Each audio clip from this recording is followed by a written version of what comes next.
All right, guys out there, it's 25 degrees out today, but it's not snowing, it's not raining, and it's not icing, which is supposed to come this evening. So we're going to try to go out and do a little bit of accuracy, a little bit of target shooting here. And what we're playing with today is my first time, is a Dragon Claw 50. But this isn't just any Dragon Claw 50. This is a souped up, jacked up, super special Mach 5 from Piatt from Saddle Mountain Gunsmith. First time having one of these to play with. I've known Will for many years. I know it is a top-notch job, but I've just never been in a position to buy a 50 and then send it off. So I was able to get my hands on one that's already been converted, and I'll show you the numbers in the video here. But I'm getting up almost 400 foot-pounds with this.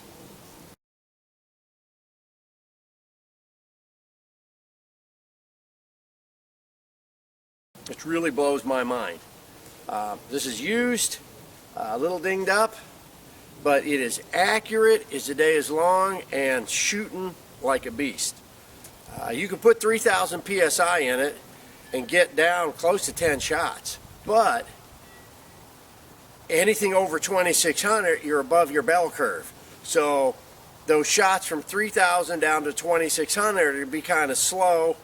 It's going to build up a little bit. When it hits 2,600, when you drop at that PSI, they're going to start zinging.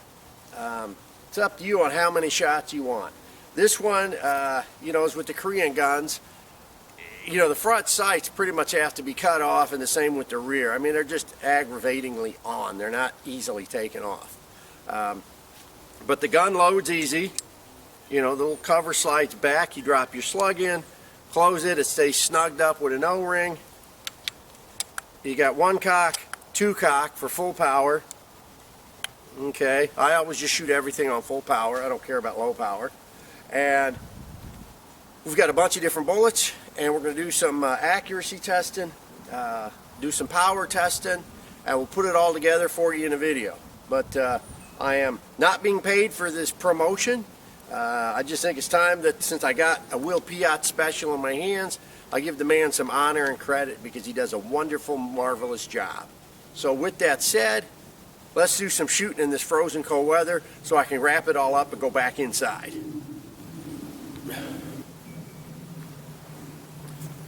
So, being that it's cold, most of you guys already know that the cold air does affect air pressure. It makes things kind of condensed. So if you fill your gun in the house where it's 70 degrees, and then you go outside and it's 20, and you sit out for 4 hours, your 3,000 PSI is going to be down to around 2,500, 2,600 PSI. I've left this stuff in the car overnight, so it's cold. So I'm just going to go to 2,600 PSI because I kind of know that's where our sweet spot is. Boy, is this thing slow. It is cold. And I'm leaving the hose connected, but the valve is closed. A lot of time in my videos, you'll see where I'll put down the air gun, how much air is being used per shot. And the way I calculate that is I just look at the gauge. So as long as I haven't bled the line, the fill nipple is still open, so the air pressure is it's almost like a manometer. I'm reading what's in the gun right now, right in the air tube. So I'm going to do some initial shooting, make sure that we're on target, and then we'll try to do some grouping. Okay, so I think I got it on paper. I guess I should have brought this scope a little further back on my melon. Let's see what we do. 3-shot group here.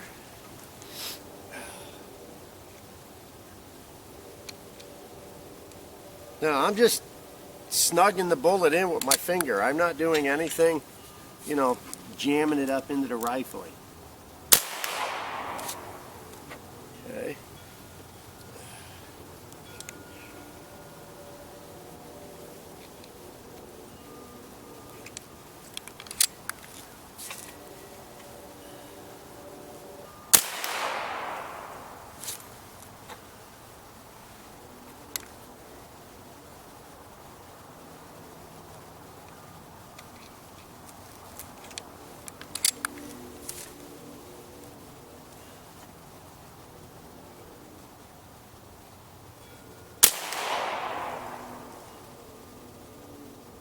Boy, that third shot really zinged it.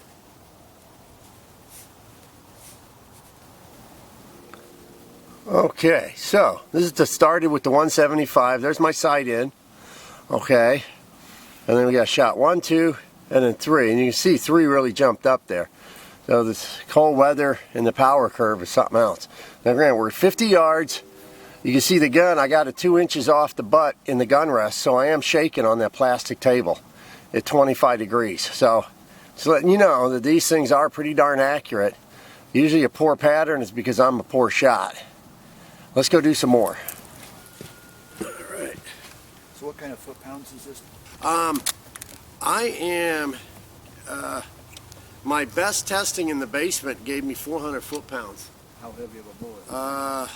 I don't remember which slug it was. Relatively heavy or medium weight? No, it would have been medium weight. Yeah, medium weight. Because it kept the speed up. And, but on the average, 375 foot-pounds.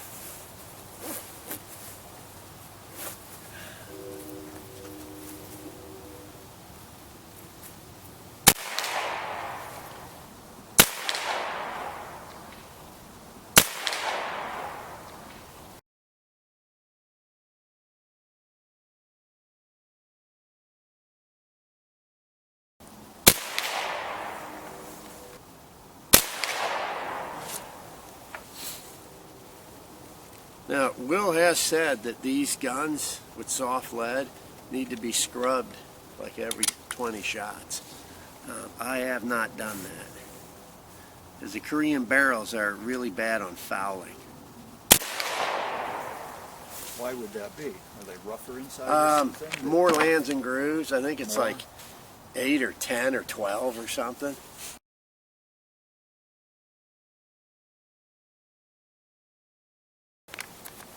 This is a 243. It's got a much bigger cavity, so you know, a close distance is devastating. I just see what it does at the further distance. Again, I'm just talking a minute with my finger. There's no tool to jam it in engraving or anything like that.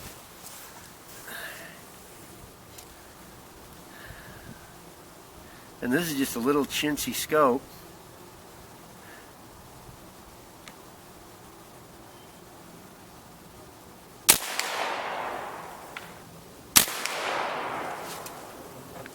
These are actually pretty darn accurate.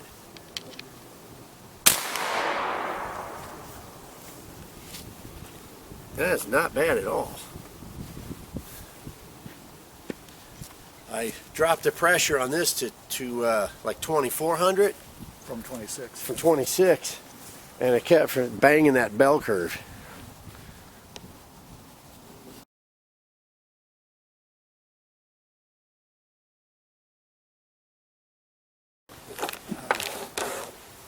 This is a 270. This is a, again, this is one of those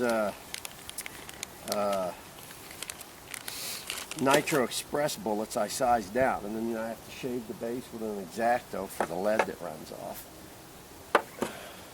Just wanted to see what they do.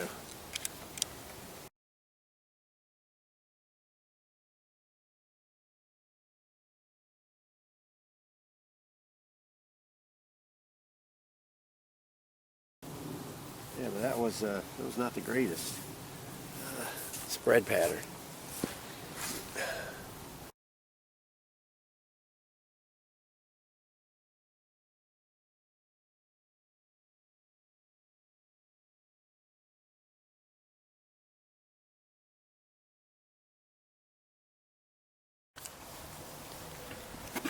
Okay guys, in our frozen testing out here for accuracy, not power, because we already know the power, my quick wobble table results is the 175, the 240, and the 243 were my most accurate.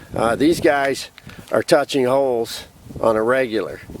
And then I guess the follow-up would be like the 225, 270, 280 for the slightly heavier. would be my follow-ups, or what I consider slightly heavier. I didn't do any 300 grain because I think it's just too slow, but guys are shooting those.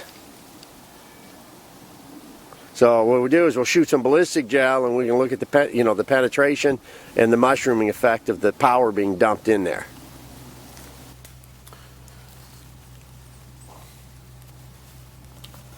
All right, these are the slugs that I shot. This is the 175. This is the 205 maxi ball. 225, 240, and the 243. All of these slugs had the average penetration of 6.5 to 9 inches, into the gel. I shot one, pull it out, shoot another, pull it out. That way they weren't banging into each other and getting deformed. So as you see how they mushroomed, I think that's pretty cool. Alright guys, so in conclusion, if you're on a budget, you've already had your Dragon Claw or your 909 or your 357 for a while, you're not looking to spend a lot of money, but you really want to get another 100 foot-pounds of pressure plus out of your gun, I would strongly recommend sending this off to Will. Like I said, this is not a paid promotion. It's just he does a quality job, and I like giving people the respect they deserve, and he really knows his stuff. I know there's other air gun tuners out there. I'm not taking anything away from them. I'm just don't know them and haven't worked with them. So I'm not picking one person better than another. It's just I happen to know Will, and that's just the way it is.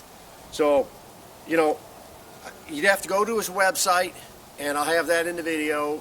You see what his prices are and time schedule for, tuning a gun. And he does a lot of different stuff, so you can talk to him about, do you just want 3 powerful shots and that's it? Or you want a medium range gun where you're getting 10 shots? That's all between what your needs are and what he's going to do for you, okay? Like I said, for anything with finances and that type of stuff, go right to the source. Don't ask me. I just like showing stuff off. The other thing I'll say is if you guys don't make it to air gun shows, you're missing something. I'm Great Lakes area, so I usually do the Findlay, Ohio show, the Columbus, Ohio, and Kalamazoo, Michigan. There's other shows that are a little further southeast, the Carolinas and the Virginias. I think they have some in Texas, and I think some maybe towards the Arizona, California area. But if you're into air gunning, you need to make it to the show. Just be around like-minded guys. So with that said, I'm out. Thanks for watching. Just in case. Are you sure you know how to handle that gun? Are you kidding? That's the front end, that's the back end, this is the gimmick you pull.